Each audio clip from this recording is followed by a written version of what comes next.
L'heure est grave, les amis. Voilà, merci beaucoup.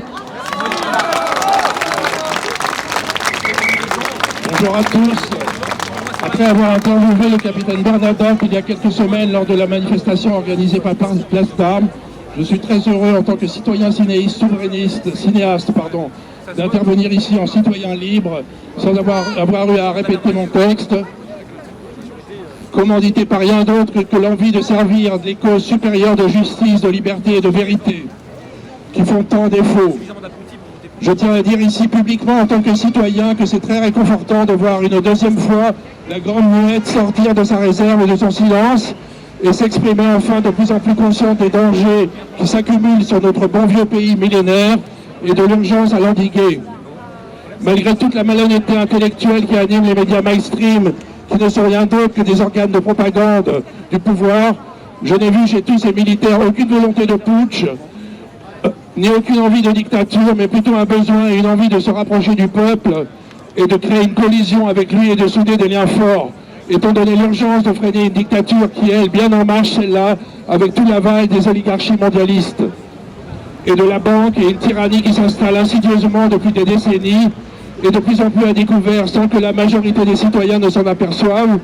tant elle est masquée et se présente sous la forme de la liberté, quand elle ne fait qu'un peu plus chaque année aliéner le peuple et l'aveugler, avec la complicité des médias mainstream aux ordres. Quel magnifique symbole qui traduise en même temps le terrible déclin de la France, d'Alésia au Vercingétorix en 52 avant Jésus-Christ, essaya de résister, lui, à la volonté de domination et d'aliénation des peuples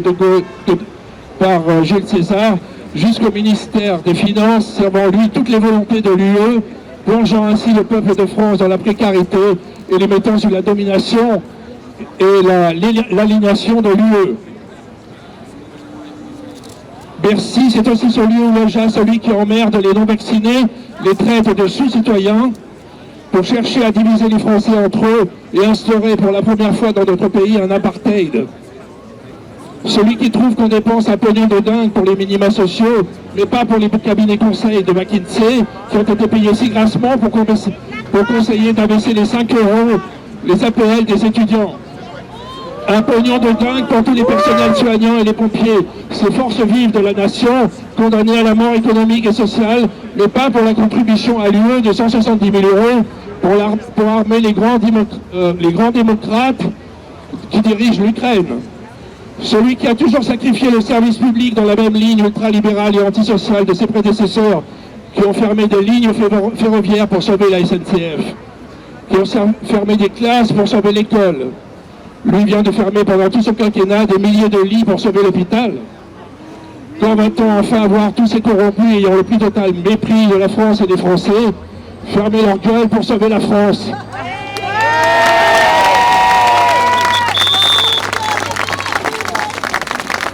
Monsieur Chrétien, vous parlez.